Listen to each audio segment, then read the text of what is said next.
नमस्कार दोस्तों, आप सभी का study for UPSC PCS channel में स्वागत है। दो बहुत ही महत्वपूर्ण अपडेट हैं, दो अलग अलग एग्ज़ाम से जुड़े हुए, जिसके कारण से ये वीडियो बना रहा हूँ। बहुत महत्वपूर्ण होगा तभी इस तरह के वीडियो बनाता हूँ मैं। सबसे पहला तो महत्वपूर्ण है कि एएसओ का रिजल्ट पब्लिश कर दिया है बीपीएससी के द्वारा।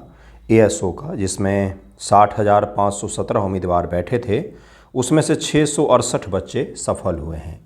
एएसओ का एग्ज़ाम आपको पता ही है, क्या इसको कहा जाता है, सहायक प्रशाखा पदाधिकारी के पदों पर नियुक्ति के लिए बीपीएससी ने नोटिफिकेशन निकाला था और उसी का एग्ज़ाम भी हुआ एएसओ का।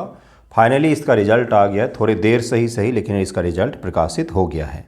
ये रिजल्ट मैंने study for UPSC PCS Telegram channel पर शेयर कर दिया है। सबसे पहले मैंने ही शेयर किया है, जा कर के देख सकते हैं। लेकिन सबसे आश्चर्यजनक बात जो है ना, वो है कि इसका कट ऑफ कुछ पच नहीं रहा है यार। अगर आप लोग एग्ज़ाम देने गए होंगे तो ज़रूर ही बताइएगा कि क्या आप एक्सपेक्ट कर रहे थे क्या कि इस तरह का कट ऑफ जाएगा।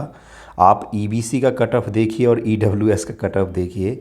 ईडब्ल्यूएस का 111 और ईबीसी का 113 कट ऑफ है। हाईएस्ट जो अनरिजर्व कैटेगरी का कट ऑफ है वो 114 गया है। मतलब 67th बीपीएससी में बहुत हाई कट ऑफ गया था। बीपीएससी एग्ज़ाम की मैं बात कर रहा हूँ तो उसमें भी 113 के आसपास ही गया था कट ऑफ, लेकिन ये तो उसे भी पार कर गया है।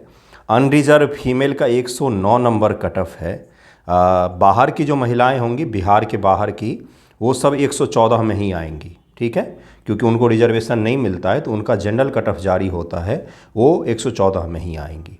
ईडब्ल्यूएस का 111 गया है, ईडब्ल्यूएस फीमेल का 107 गया है, एससी मेल का 105 कट ऑफ है, एससी फीमेल का 95 गया है कट ऑफ, एसटी का 99 है, ईबीसी का 113 गया है कट ऑफ। ये सेकंड हाईएस्ट में से है और अक्सर जाता है, इसका ही सेकंड हाईएस्ट हमेशा ही रहता है, हर एग्ज़ाम में ही ईबीसी का ही सबसे ऊपर में से एक रहता है। ओके, बीसी फीमेल का 106 गया है, 106 गया है, बीसीएल का 107 गया है। इसी तरह से सबके कट ऑफ यहाँ पर दिए गए हैं।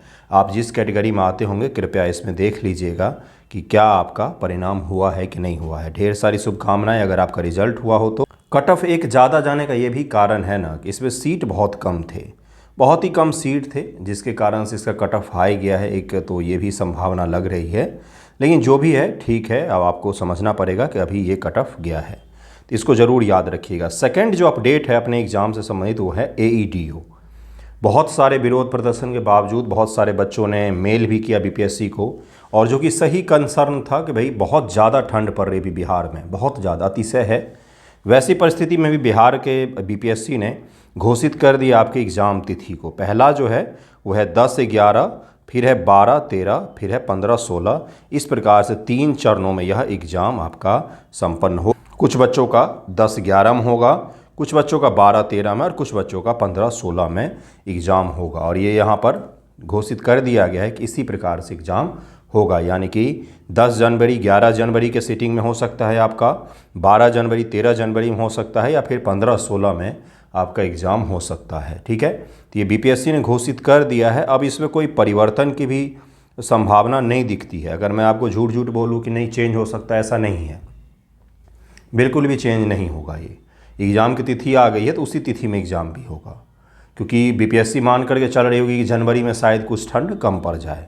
पहले बीपीएससी इग्नोर करती थी, मेंस का एग्ज़ाम होता था दिसंबर लास्ट जनवरी शुरुआत में, लेकिन इस तरह के बड़े एग्ज़ाम तो नहीं होते थे।